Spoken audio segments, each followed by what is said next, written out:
जय जय श्री राधे। प्रिय मित्रों, सभी भक्तजनों को स्वामी महेशानंद सरस्वती का बहुत बहुत ओम नमो नारायण, हरिओम। आज मैं आपके सामने महर्षि पतंजलि योग दर्शन की कुछ चर्चा करना चाहता हूँ, जो जीवन का प्रमुख अंग है। और यदि हमने उसको ठीक से समझ लिया तो हमारा भविष्य, हमारा जीवन, हमारा समाज उससे बहुत कुछ शिक्षा भी ग्रहण करेगा और सही दिशा की ओर बढ़ेगा। हमारे इस देश के अंदर महर्षि पतंजलि के योग दर्शन का बहुत बड़ा महत्व है। तो महर्षि पतंजलि ने अपने योग सूत्र में सबसे पहले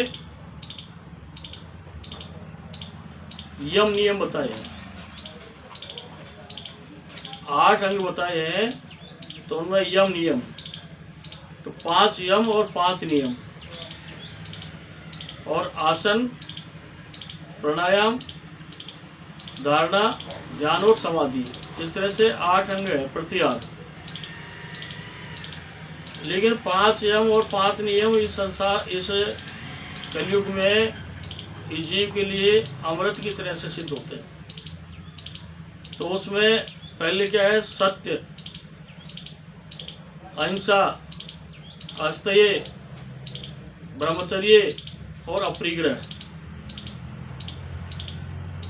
और 5 यम, उसमें शोच, संतोष, तप, स्वाध्याय, ईश्वर प्रणिधान।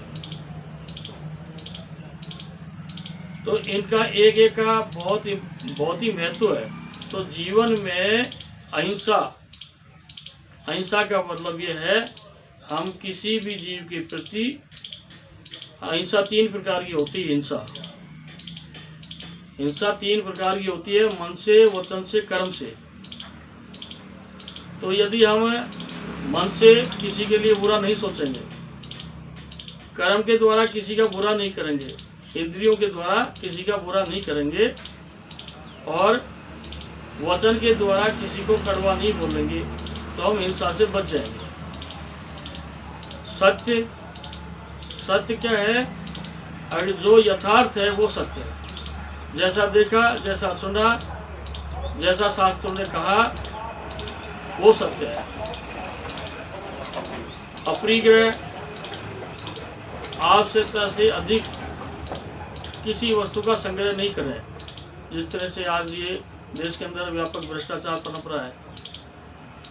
एक व्यक्ति के पास तो इतना पैसा है, अगर उसकी 7 पीढ़ी भी खत्म नहीं कर सकती। और एक व्यक्ति सड़क के किनारे एक अपना तंबू तान कर गुजारा कर रहा है। तो आवश्यकता से अधिक संग्रह नहीं करें, अस्तेय यानी चोरी नहीं करें और झूठ नहीं बोले। तो 5 ये महत्वपूर्ण नियम हो गए। और 5 महत्वपूर्ण सोच, सोच का मतलब होता है पवित्रता। तो सोच पवित्र बाहर और भीतर से, आंतरिक और बाहर से, दोनों तरह से पवित्र। तो बाहर से पवित्र तो शरीर आपको स्नान आदि से हो जाएगा, लेकिन आंतरिक जो शुद्धि होती है वो परमात्मा के भजन पूजन से होती है। तो इसलिए दोनों शुद्धि आवश्यक है।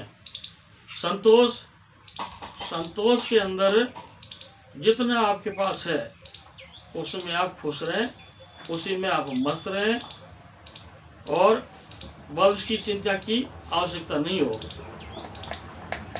तप, 5 ज्ञान इंद्रिय, 5 कर्म इंद्रियों को, मन को, बुद्धि को, चित्त को, सबको एकाग्र करके, इंद्रियों को और मन को एकाग्र करके परमात्मा के अंदर लगा देना ही तप है। और स्वाध्याय,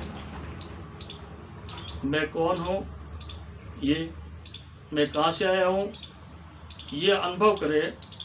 और शास्त्रों का अध्ययन, वेद, उपनिषद, गीता, भागवत, हमारे 6 ग्रंथ, प्रामाणिक शास्त्रों का अध्ययन करे और स्वयं का अध्ययन करे, स्वाध्याय। और बाद में ईश्वर प्रणिधान,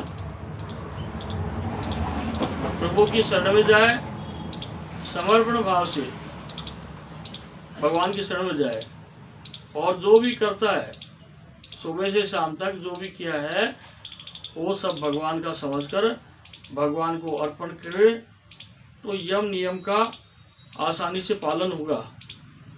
और यम नियम जिसने जीवन में धार लिए वो व्यक्ति घर बैठे ही साधु है, घर बैठे ही संत है, चाहे वो पैंट शर्ट में हो, चाहे वो भगवा वेश में हो, चाहे वो धोती कुर्ता में हो, क्योंकि ये दोनों के यम नियम दोनों आदमी को आध्यात्मिक से उन्नति की ओर ले जाते हैं।